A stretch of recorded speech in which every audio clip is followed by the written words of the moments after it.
Eu estarei mostrando o que significa unidade central de processamento. Na verdade, a unidade central de processamento, ela é também conhecida como um processador. É a parte de um sistema computacional que realiza as instruções de um programa de computador para executar a aritmética básica, lógica e a entrada e saída de dados. O papel da CPU pode ser comparado ao papel de um cérebro no funcionamento de um computador. Isto é, realiza operações lógicas, cálculos e processamento de dados. O termo foi cunhado no início de 1960 e seu uso permanece até os dias atuais, pois ainda que sua forma, desenho e implementação tenha mudado drasticamente, seu funcionamento fundamental permanece o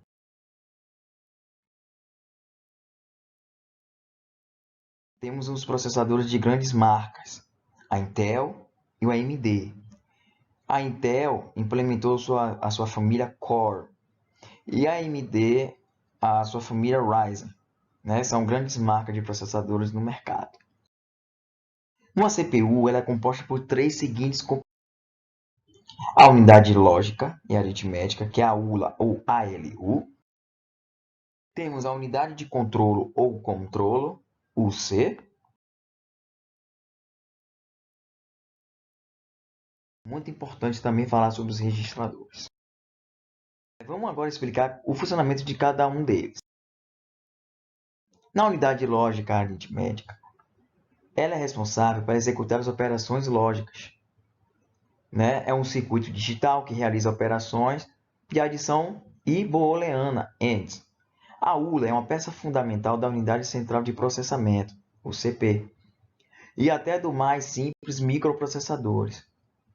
É, na verdade, uma grande calculadora eletrônica, e sua tecnologia já estava disponível quando os primeiros computadores modernos foram construídos. A ULA ela executa as principais operações lógicas e aritméticas do computador. Ela soma, subtrai, divide e determina se um número é positivo ou negativo, ou se é zero, além de executar funções aritméticas. Uma ULA deve ser capaz de determinar se uma quantidade é menor ou maior que outra e quando as quantidades são iguais. E pode executar funções lógicas com letras e números.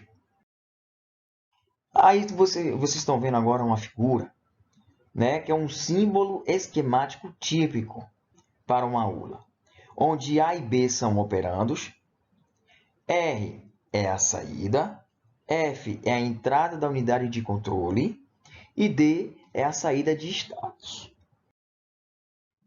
A unidade de controle ela decodifica as instruções, busca operandos, controla o ponto de execução e desvios, é responsável por gerar todos os sinais que controlam as operações no exterior da CPU e ainda por dar todas as instruções para o correto funcionamento interno da CPU. Assim sendo, todo processador iniciar sua operação realiza uma operação cíclica, tendo como base essas três ações, dependendo do tipo de microprocessador. A unidade de controle pode ser fixa ou programável. A unidade fixa é aquela unidade que já vem com todo o conjunto de instrução programado em uma ULA, que é construída pelo fabricante. Os microprocessadores 8080, 8085, o Z80, o 6800, o 6502 possuem unidade de controle fixa. Um exemplo de unidade de controle programável pode ser visto nos processadores conhecidos como bit slicing. Essa arquitetura, além de permitir a construção das partes do computador usando módulos básicos, bit slices, permite ao projetista de hardware programar seu próprio conjunto de instruções. São os registradores. Os registradores eles são responsáveis para armazenar dados para o processamento. É a memória dentro da própria CPU, que armazena N bits. Os registradores estão no topo da hierarquia de memória, sendo assim são a mídia mais rápida e financeiramente mais custosa de se armazenar dados. Apesar do alto custo por bit armazenado, Sua velocidade de acesso é essencial para o funcionamento dos computadores modernos e, portanto, são incluídos ainda em menor capacidade, mesmo em processadores de baixo custo. Lembrando que os registradores são circuitos digitais, capazes de armazenar e deslocar informações binárias e são tipicamente usados como um dispositivo de armazenamento temporário. Temos um exemplo de registradores, que tem uma interconexão entre a ULA, a unidade lógica de aritmética, e a UC, a unidade de controle.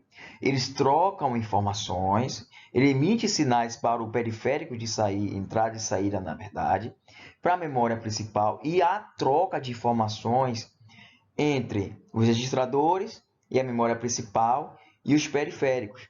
E os periféricos podem se comunicar com a memória principal. Essa é a principal função também dos registradores. Gerais. Temos registradores de base, que recebem o endereço base de um dado objeto. Temos um registrador de contador, que conta todas as petições e deslocamentos, podendo ser atribuído um valor de interrupção. Registradores de dados, que são utilizados para armazenar valores tais como inteiros e pontos flutuantes. De carga paralela, que é o tipo mais simples, é um registrador de um conjunto de flip-flops, que são carregados a cada ciclo de relógio.